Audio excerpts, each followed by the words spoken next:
রিমঝিম এই বর্ষাতে ভিজতে ভালো লাগে। এই বৃষ্টির ভিতরে গোসল করতে দেখে মনটা খুব উতাল পাতাল হয়ে গেল। ছোট্টবেলায় আসলে এই মুষলধারা বৃষ্টিতে পুকুরের ভিতর গোসল করতে মজাই ছিল আলাদা। পানির ভিতর চিত হয়ে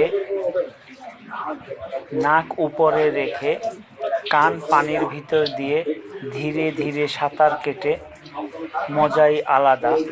বৃষ্টির সেই রিমঝিম শব্দ পানির ভিতর থেকে শুনতে পারা, এটা কোনোভাবে আসলে ভাষায় বোঝানো যাবে না।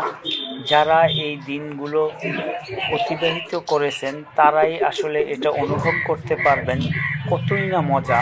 কি শান্তি! আনলিমিটেড টাইম এরকম পানির ভিতর থাকতাম, ভালোই লাগতো। মুরব্বীরা বিশেষ করে মা রাগারাগি করলে তখন উঠতাম, এছাড়া উঠতে মন চাইতো না। মন চাইতো অনেক সময় থাকি।